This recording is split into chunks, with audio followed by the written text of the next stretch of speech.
Hello dear students. तो पिछले classes में हम लोगों ने पिछले वीडियो में सेल वॉल और उसके इम्पोर्टेंस क्या होते हैं, क्यों प्लांट्स में सेल वॉल होता है, इसके बारे में स्टडी किया था। अब नेक्स्ट वीडियो में हमारा टॉपिक जो स्टार्ट हो रहा है एक्टिविटी 8.4। एक्टिविटी 8.4 और 8.3 मैंने ऑलरेडी आप लोगों को इसका एनिमेशन वीडियो दे दिया है। 8.3 में ओनियन पील से किस तरह से हम लोग उसके सेल्स को देख सकते हैं, क्या क्या एक्टिविटी करना है, वो पढ़ा था हम लोगों ने। और 8.4 में क्या है कि चिक सेल, जो हमारे गाल के अंदर के सेल्स हैं, उनको कैसे हम लोग देख सकते हैं, उनका शेप, साइज, उनका न्यूक्लियस का पोजीशन, ये सारी चीज़ों को देखने के लिए हम लोग को चिक सेल का ये एक्टिविटी करना चाहिए इन द लैब। ठीक है ना, लैब में, क्योंकि जो ज़रूरी सामान है या जो केमिकल्स हैं जैसे मिथाइलिन ब्लू, आयोडीन सोल्यूशन और cover sleep, watch glass etcetera सारे अवेलेबल रहेंगे। तो वहाँ पर स्कूल में आप लैब में टीचर की हेल्प से ये एक्टिविटी कर सकते हैं। इस पर करना क्या है कि आपको टूथपिक लेना है या टूटा हुआ एक मैच स्टिक जो शार्प ना हो, ठीक है, क्योंकि शार्प रहेगा तो आपके गाल के अंदर के सरफेस को घाव कर देगा। तो एक मतलब नॉर्मल सा मैच स्टिक ले सकते हैं जो शार्प ना हो, या कोई ऐसी सॉफ्ट लकड़ी टाइप की या कुछ ऐसा। तो उससे हल्का सा आप गाल को अंदर से खरोचेंगे, जैसा कि आप वीडियो में देखे होंगे, या नहीं देखे तो आप देख लीजिएगा। तो फिर उसमें से थोड़ा लिक्विड जैसा मटेरियल निकलेगा, जैसे आपको लगेगा कि ये मेरा सलाइवा ही है, लार है, कुछ है ही नहीं। ये नहीं कि सेल्स आपको दिखने लगेंगे। तो हल्का सा स्क्रैच करेंगे, वो लार निकलेगा। उस जो सलाइवा या लार है उसको हम लोग स्लाइड पे रखेंगे और उसमें आयोडीन, जैसा कि दिया है, आयोडीन सोल्यूशन डाल देंगे 1 ड्रॉप, और साथ में 1-2 ड्रॉप मिथाइलिन ब्लू सोल्यूशन डालेंगे। ये सोल्यूशन उसमें एब्जॉर्ब हो जाएगा, जो भी उसमें टिश्यूज़ या सेल्स होंगे हमारे चिक के, वो उसमें एब्जॉर्ब हो जाएगा ब्लू सोल्यूशन, और क्लियरली हमको दिखने लगेगा। कब दिखेगा? जब हम लोग उसको माइक्रोस्कोप के अंदर रख करके देखेंगे, ठीक ना। तो ये है, और चिक सेल का शेप कुछ इस प्रकार का दिखेगा। ये तो एक रफ डायग्राम बनाया गया, ये माइक्रोस्कोप के अंदर का पिक्चर नहीं लिया गया कि लगभग ऐसा ही दिखता है, लेकिन ठीक ना, इरेगुलर शेप का चिक सेल दिखता है, जिसमें सेंटर में एक बड़ा न्यूक्लियस रहेगा, साइज में काफ़ी बड़ा, डार्क स्पॉट जैसा दिखेगा आपको, ठीक है, और न्यूक्लियस रहेगा, और बाउंड्री जो रहेगी सेल मेम्ब्रेन रहेगी, या प्लाज्मा मेम्ब्रेन जिसको बोलते हैं। और सेल वॉल तो होगा नहीं, क्योंकि ये ह्यूमन या एनिमल सेल है। और बाकी बचा हुआ जो एरिया, उसमें बहुत सारे डॉट्स दिखेंगे, माइन्यूट डॉट, बड़े डॉट्स। तो ये साइटोप्लाज्म एरिया रहेगा, जो खाली जगह है न्यूक्लियस और मेम्ब्रेन के बीच का। तो you can see this type of shape of chick cell under the microscope by doing this small activity और experiment in your school lab. Okay, so now we are going to start और study next part of the cell which is cytoplasm. जैसा कि हम लोग यहाँ देख रहे हैं कि न्यूक्लियस और सेल मेम्ब्रेन के बीच का जो एरिया है वो सेल साइटोप्लाज्म है ना। तो यहाँ पर क्या है, साइटोप्लाज्म क्या है, जेली लाइक सब्सटेंस है। जेली लाइक सब्सटेंस का मतलब सेमी सॉलिड, जैसा कि जैम जेली आप लोग खाते होंगे ब्रेड में लगा कर, या कुछ इस तरह की चीज़ें, जैसे जस्ट जेली या कुछ इस तरह की टॉफ़ियाँ आती हैं जेली टाइप की, जो ना तो सॉलिड होती है पूरी तरह से, ना तो लिक्विड। तो इस तरह के जेली नेचर का ये साइटोप्लाज्म होता है। इसमें बहुत सारे इंपॉर्टेंट न्यूट्रिएंट, मिनरल्स और सेल के अदर पार्ट्स भी रहते हैं, ठीक है। और ये लगातार मूव करता रहता है, ये स्टैटिक नहीं रहता, रुका नहीं रहता है साइटोप्लाज्म। ये न्यूक्लियस के चारों तरफ ऐसे घूमता रहता है धीरे धीरे, ठीक। तो वेरियस अदर कंपोनेंट्स, और उसके अलावा सेल के और भी कंपोनेंट हो जाए तो हमको डॉट्स जैसे दिखते हैं, कुछ दिखते हैं, कुछ नहीं दिखते हैं, कुछ क्योंकि बहुत ही छोटे होते हैं सेल के पार्ट्स, तो उनको हम लोग क्या बोलते हैं, ऑर्गेनेल्स, ठीक ना। कोई हिस्सा अगर बड़ा हो तो उसको ऑर्गन बोलते हैं, लेकिन सेल खुद ही बहुत छोटा है और उसके भी बहुत छोटे छोटे पार्ट्स हैं, उसके ऑर्गन हैं, तो उसको ऑर्गन ना बोलकर ऑर्गेनेल्स बोलेंगे। Organelles means microscopic parts of cell, ठीक है। सेल के छोटे छोटे पार्ट्स को ऑर्गेनेल्स बोलते हैं, जो कि साइटोप्लाज्म में मौजूद रहते हैं। These are mitochondria. और ये सेल ऑर्गेनेल्स कौन कौन से हैं? माइटोकॉन्ड्रिया नाम से है, गोल्जी बॉडीज नाम से है, राइबोसोम नाम से। गोल्जी बॉडी को गोल्जी एपरेटस भी बोलते हैं, और एटसेट्रा। बहुत सारे ऐसे सेल के पार्ट्स हैं जो साइटोप्लाज्म में पाए जाते हैं, ठीक है। इनके बारे में हम लोग आराम से धीरे धीरे समझेंगे। तो सबसे पहले हम लोग किस पार्ट्स के बारे में पढ़ेंगे? न्यूक्लियस। ऐसे तो हम लोग सेल मेम्ब्रेन पढ़ लिए हैं, देन साइटोप्लाज्म, देन न्यूक्लियस। ये तो 3 बेसिक इसके स्ट्रक्चर है जो हम लोग को क्लियरली किसी भी छोटे से एक्टिविटी में करके देखने को मिल जाते हैं, है ना। जैसे आप यहाँ देख रहे हैं, इसी तरह का कोई भी सिंपल सा एक्टिविटी जो दिया गया है उसको फॉलो करेंगे और माइक्रोस्कोप में देखेंगे तो आपको सबसे पहले क्या दिखेगा? Cell membrane, cytoplasm, nucleus. तो इसलिए सबसे पहले हम लोग इन्हीं पार्ट्स के बारे में स्टडी कर रहे हैं। उसके बाद फिर माइक्रोस्कोपिक पार्ट्स जो हमको दिख भी नहीं रहे हैं या डॉट्स जैसे दिख रहे हैं, तो उनका क्या रोल है वो पढ़ेंगे। फिलहाल न्यूक्लियस पढ़ते हैं। Nucleus means the part which is found at the centre of the cell. वो हिस्सा सेल का जो सेल के सेंटर में पाया जाता है उसको न्यूक्लियस बोलते हैं, ठीक ना। It is also known as centre of the cell, ठीक। और ये बहुत ही इंपॉर्टेंट हिस्सा होता है किसी भी लिविंग सेल का। ये जनरली बहुत सारे सेल्स को फाइंड आउट किया गया है, देखा गया है माइक्रोस्कोप में, तो यही पाया गया है कि मैक्सिमम सेल्स जो होते हैं, चाहे प्लांट के हों या एनिमल के, वो सर्कुलर शेप के, न्यूक्लियस जो होते हैं वो सर्कुलर शेप के ही पाए गए हैं मैक्सिमम केसेस में, ठीक ना। इट इज़ जनरली, देखिए यहाँ लिखा है, generally spherical located in the centre of the cell, और सेल के लगभग सेंटर पार्ट में रहता है, सेंट्रल पार्ट में, ठीक ना। इसलिए सेल का सेंटर इसको बोला जाता है। It can be stained and seen easily with the help of microscope, और इसको स्टेन किया जा सकता है। स्टेन मतलब एक पार्टिकुलर जो केमिकल होता है, कलरफुल केमिकल, उससे वो एब्जॉर्ब कर लेगा तो इसका एक पार्टिकुलर कलर आ जाएगा जिसको हम लोग इजिली माइक्रोस्कोप के अंदर देख सकते हैं। अब nucleus is separated from cytoplasm by a membrane called nuclear membrane. और ये जो न्यूक्लियस होता है ये साइटोप्लाज्म से मेम्ब्रेन के द्वारा अलग रहता है। अब वो कौन सा मेम्ब्रेन है? Nuclear membrane. जैसे यहाँ पे आप देख रहे हैं तो एक बाउंड्री जैसे बॉर्डरिंग हुआ लग रहा है ना, ये तो ऐसे डायग्राम बनाया है, तो ये बाउंड्री जैसा जो है न्यूक्लियस के बाहर, इसको हम लोग न्यूक्लियर मेम्ब्रेन बोलते हैं, जिससे ये साइटोप्लाज्म से अलग रहता है, ठीक ना, सेपरेट रहता है। तो ये न्यूक्लियस का जो आउटर कवरिंग है उसको न्यूक्लियर मेम्ब्रेन बोलते हैं, जिससे ये साइटोप्लाज्म से सेपरेट रहता है, ये इसमें मिक्स नहीं रहता है।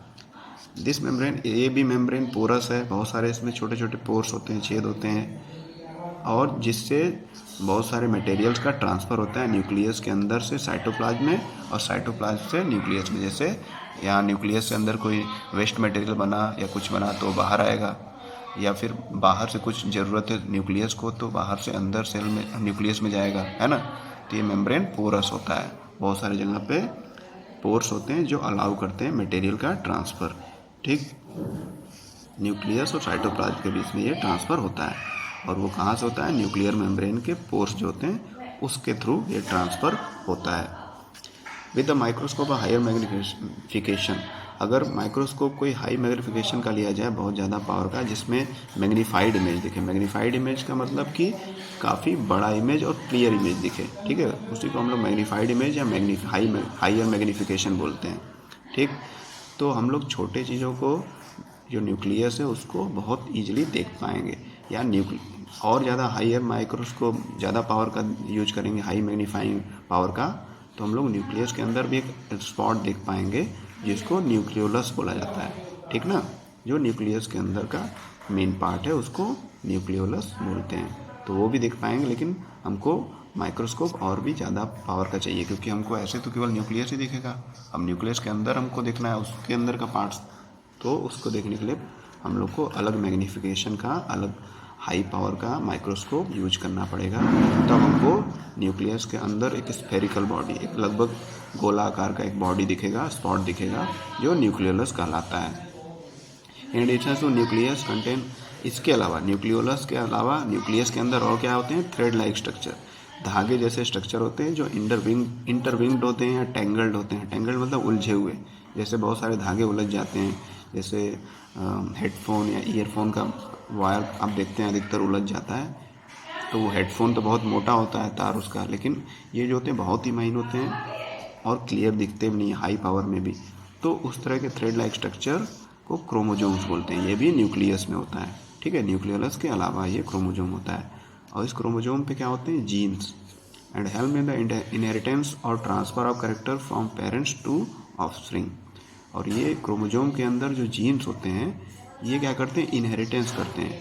इनहेरिटेंस का मतलब एक पीढ़ी से दूसरे पीढ़ी में कैरेक्टर को ट्रांसफ़र करते हैं। कैरेक्टर का मतलब क्या है, जो माता पिता के जो फिजिकल या मेंटल या बाकी जो केमिकल बॉडी में प्रॉपर्टीज़ हैं वो बच्चों में भी ट्रांसफ़र होते हैं। जैसा कि आप देखते होंगे रंग रूप या चेहरे की बनावट या हाव भाव बहुत सारे केसेस में ये सारे देखने को मिलते हैं जो पेरेंट्स जैसे ही दिखते हैं, है ना।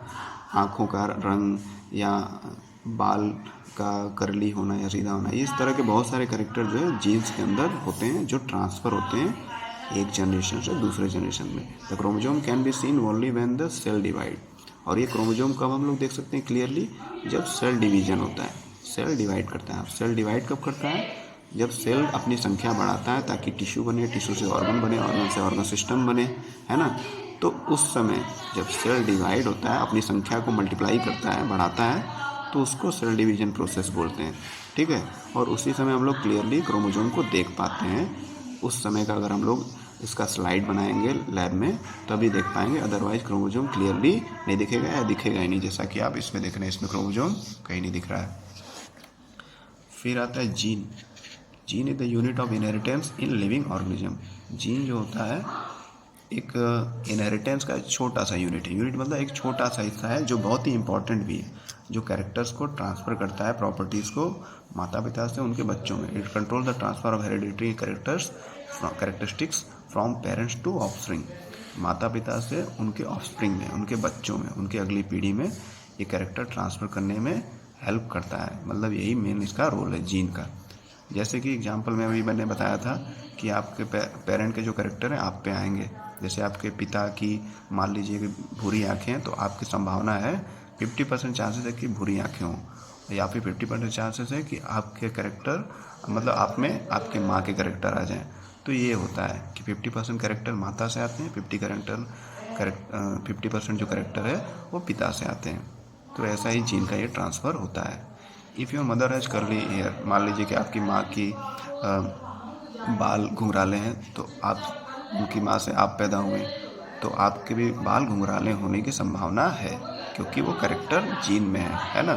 वो बाहरी तो कुछ है नहीं, वो जन्मजात है, तो वो जीन आपके में भी आ जाएगा और आपके भी बाल कर्ली हो सकते हैं। तो इस तरह के बहुत सारे कैरेक्टर्स जो होते हैं, चेहरे की बनावट, चेहरे का एक जैसा मिलना, ट्विन जैसा, या माता पिता से बहुत सारा कैरेक्टर आप देखेंगे तो मिलता है। आप खुद के फ़ोटो को अपने माता पिता के यंग एज से मिलाएंगे, अभी के एज से भी मिलाएंगे, जिस भी एज से, तो काफ़ी सारी चीज़ें सिमिलरिटी दिखेंगी आपको, अपने यंग एज की और माता पिता के यंग एज की दिखेंगी। तो ये क्या होता है, कैरेक्टर का ट्रांसफ़र ही है। अदरवाइज हम लोग अपने माता पिता जैसे नहीं दिखते, है ना। However the different combination of gene from parents result in different characteristics. और ये अलग अलग कॉम्बिनेशन है जीन्स का, जीन जो अलग अलग होते हैं, इससे क्या होता है, पेरेंट्स से कुछ जीन आ रहे हैं, कुछ मतलब कोई माता से आ रहा है, कोई पिता से आ रहा है, तो इससे कैरेक्टर भी क्या होता है, एक ही बच्चे में या अगली जनरेशन में काफ़ी सारा डिफरेंट दिखता है ना।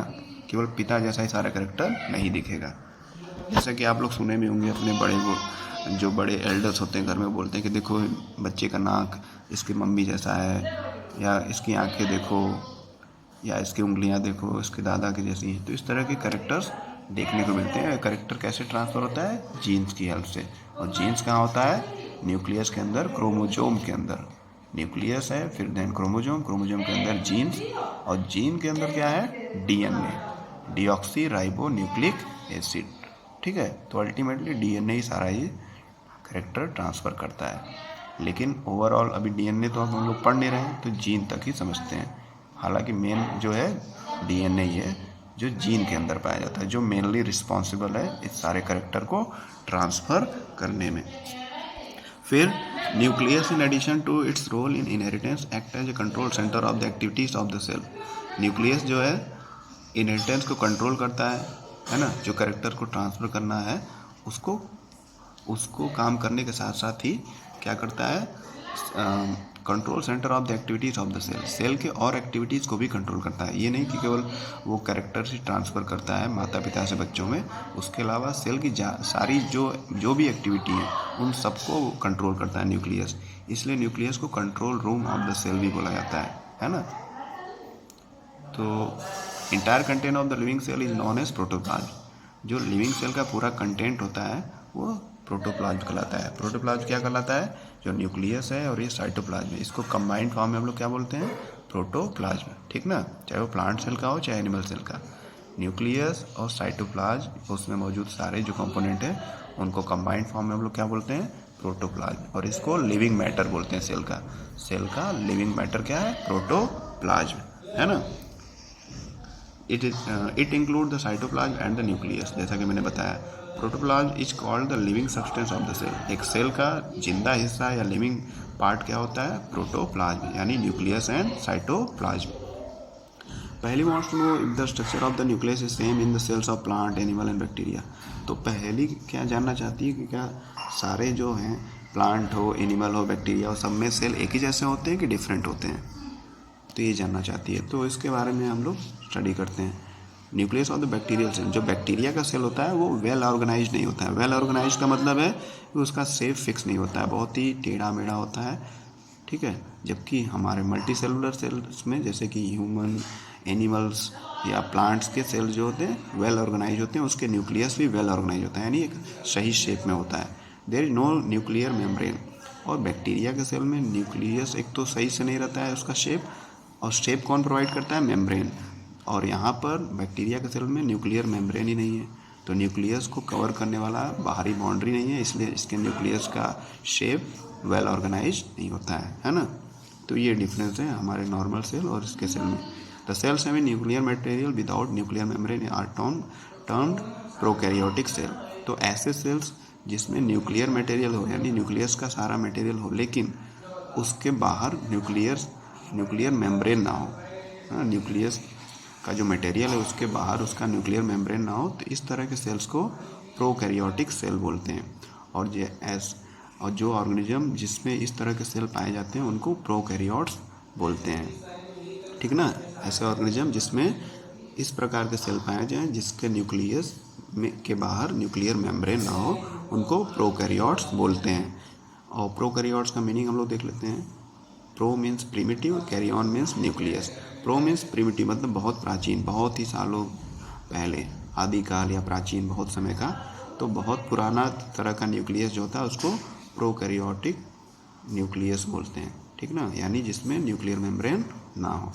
और ऐसा माना जाता है, साइंटिस्टों ने प्रूव किया है कि सबसे पहले इस अर्थ पर बैक्टीरिया ही आया होगा, उसके बाद ह्यूमन और एनिमल आए होंगे। इसलिए बैक्टीरिया का जब बात होता है तो वो प्रोकैरियोट्स में आते हैं, यानी वो बहुत ही प्राचीन समय के हैं और बहुत ही पुराने हैं। तो उनका न्यूक्लियस भी क्या है, प्रिमिटिव टाइप का है, बहुत पुराना टाइप का है। और पुराना टाइप का है का मतलब क्या है कि इसके न्यूक्लियस के बाहर न्यूक्लियर मेम्ब्रेन नहीं है, ठीक है। इसका एग्जाम्पल प्रोकैरियोट्स का क्या होगा, bacteria and blue green algae. जितने बैक्टीरिया हैं और ब्लू ग्रीन एल्गी, ये सारे क्या हैं, सारे प्रोकैरियोट्स हैं। अब ब्लू ग्रीन एल्गी में आप एल्गी वर्ड से कंफ्यूज ना हो, एल्गी जो होता है प्लांट की कैटेगरी में आता है, लेकिन ये एक बैक्टीरिया है। इसका नाम इसलिए एल्गी रखा गया क्योंकि इसके कुछ कैरेक्टर जो है वो प्लांट से मिलते हैं, एल्गी से मिलते हैं, और ये थोड़ा बहुत फोटोसिंथेसिस करता है, और उसका कलर भी ब्लू थोड़ा ग्रीन होता है, प्लांट जैसा। तो इस वजह से इसका नाम ब्लू ग्रीन एल्गी रखा गया है। एक्चुअल में ब्लू ग्रीन एल्गी का नाम है साइनोबैक्टीरिया, ठीक ना, लेकिन कुछ कैरेक्टर इसके एल्गी या प्लांट जैसे हैं, दैट्स वाई इसका नाम ब्लू ग्रीन एल्गी रख दिया गया है। एक्चुअली में this is known as cyanobacteria. तो सारे बैक्टीरिया में ये प्रोकैरियोटिक टाइप के सेल्स पाए जाते हैं जिसमें न्यूक्लियस के चारों तरफ न्यूक्लियर मेम्ब्रेन नहीं होता है। The cells like onion and cheek cell, जैसा कि ओनियन सेल और चिक सेल के वीडियो में आप देखे होंगे या आप भविष्य में करके देखेंगे इसको एक्टिविटी, तो आप देखेंगे कि जो न्यूक्लियस होता है इसका वेल ऑर्गेनाइज होता है, चिक सेल हो या ओनियन सेल हो, यानी न्यूक्लियस का एक शेप फिक्स होता है। और शेप कैसे आएगा, न्यूक्लियस के बाहर एक मेम्ब्रेन होता है, न्यूक्लियर मेम्ब्रेन, जिसकी वजह से इसका एक न्यूक्लियस एक वेल शेप्ड होता है, अच्छे से ऑर्गेनाइज्ड होता है। और जैसे इस प्रकार के सेल जिसमें न्यूक्लियस वेल ऑर्गेनाइज्ड हो उसको क्या बोलते हैं, यूकैरियोटिक सेल, ठीक है। और जिन ऑर्गेनिज्म में इस तरह के सेल्स पाए जाते हैं यूकैरियोटिक सेल्स टाइप के, उनको क्या बोलते हैं, यूकैरियोट्स। और यूकैरियोट्स किसमें पाए जाते हैं, जितने भी बैक्टीरिया हैं और ब्लू ग्रीन एल्गी, इनको छोड़कर बाकी जितने भी ऑर्गेनिज्म हैं उन सब में कौन सा सेल पाया जाता है, यूकैरियोटिक सेल, ठीक ना। तो प्रोकैरियोटिक सेल किसमें पाया जाता है, बैक्टीरिया और ब्लू ग्रीन एल्गी में। और इनको छोड़कर बाकी जितने भी तरह के सेल्स हैं या ऑर्गेनिज्म हैं उनमें यूकैरियोटिक सेल पाया जाता है, यानी ऐसे सेल्स जिसमें न्यूक्लियस हो और न्यूक्लियस के चारों तरफ न्यूक्लियर मेम्ब्रेन भी हो। यूकैरियोट का मतलब देख लें तो eu means true, karyon means nucleus, यानी ऐसे ऑर्गेनिज्म जिसके जो न्यूक्लियस होता है वो ट्रू होता है, सही होता है। ट्रू न्यूक्लियस किसको बोलते हैं? जिसके चारों तरफ न्यूक्लियर मेम्ब्रेन हो। ठीक ना। थोड़ा सा यहाँ पढ़ लेते हैं हम लोग कि while observing the onion cell under the microscope, did you notice any blank looking structure in the cytoplasm? तो आप अगर जब देखेंगे ध्यान से उस वीडियो को, ओनियन पील वाला माइक्रोस्कोप के अंदर, तो आप उसको देखेंगे कि उसका अधिकतर एरिया जो होता है सेल का ब्लैंक होता है, यानी खाली होता है, खाली जैसा दिखता है साइटोप्लाज्म का। और उसका न्यूक्लियस जो होता है थोड़ा साइड में होता है। वो ब्लैंक एरिया क्या होता है? वैक्यूल होता है। वैक्यूल क्या होता है? एक स्टोरेज ऑर्गेनेल होता है, सेल का एक स्टोरेज ऑर्गेनेल। इसमें क्या होता है? न्यूट्रिएंट और वाटर स्टोर होता है सेल में। जब सेल को सप्लाई नहीं मिलता है तो ये स्टोर्ड जो न्यूट्रिएंट और वाटर है उसको यूज करता है। तो इसलिए एक ऑर्गेनेल उसका है सेल का वैक्यूल, और ये काफ़ी बड़ा होता है प्लांट सेल में, इसलिए ये ब्लैंक एरिया जैसा दिखता है हमको जब हम लोग माइक्रोस्कोप में देखते हैं, क्योंकि वहाँ पर वैक्यूल होता है। इट कुड बी सिंगल, ये बड़ा हो सकता है, सिंगल एक ही हो सकता है पूरे प्लांट सेल में, मतलब एक सेल में एक बड़ा सा वैक्यूल, और जिसकी वजह से ये ज़्यादा स्पेस ले लेता है सेल में, और इसी वजह से जो न्यूक्लियस होता है सेंटर में ना होकर के साइड में दिखता है, because of the presence of this large single vacuole. और चिक सेल में आप देखेंगे तो छोटे छोटे बहुत सारे वैक्यूल होते हैं, और लार्ज वैक्यूल केवल प्लांट सेल में होता है, और एनिमल में छोटे छोटे बहुत सारे होते हैं, है ना। तो प्लांट में एक या दो बड़े बड़े वैक्यूल्स होते हैं जो सेल का अधिकतर एरिया, मैक्सिमम एरिया कवर कर लेते हैं, एक्यूपाई कर लेते हैं। जबकि एनिमल सेल में क्या होता है कि बहुत सारे वैक्यूल होते हैं छोटे छोटे, और ज़्यादा एरिया ये एक्यूपाई नहीं करते हैं। तो इसी वजह से जो प्लांट सेल है उसका न्यूक्लियस थोड़ा सा साइड में रहता है, सेंटर में नहीं रहता है, या कभी कभी एक्चुअल पेरीफेरी पर ही रहता है। पेरीफेरी मतलब किनारे पर।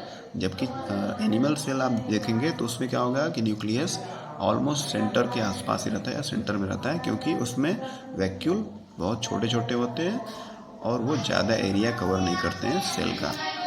जैसा कि आप अभी मैं पिक्चर दिखा रहा हूँ, ये देखिए, जैसे कि अगर आप ओनियन पील का सेल वाला एक्सपेरिमेंट करेंगे तो इस तरह से न्यूक्लियस देखेंगे। तो आप देख रहे हैं, देखिए यहाँ सेंटर में लगभग सेल बनाया है, यहाँ पर क्या देख रहे हैं, यहाँ साइड में हो गया, हाँ सॉरी, ये सेल्स हैं, और ये जो डार्क स्पॉट है न्यूक्लियस है। तो आप देख रहे होंगे कि अधिकतर जो सेल्स है उसमें न्यूक्लियस सेंटर में नहीं है, साइड में, कुछ में बहुत साइड में।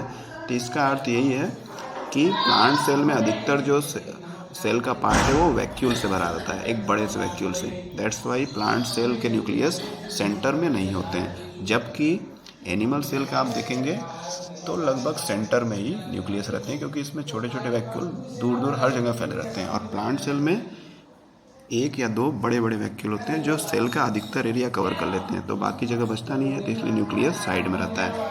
ठीक, तो आगे हम लोग यहाँ से कल पढ़ेंगे प्लास्टिड और क्या, ट्रेडेस्केंसिया लीफ क्या होता है, इसके बारे में हम लोग नेक्स्ट वीडियो में पढ़ेंगे। Okay, thank you.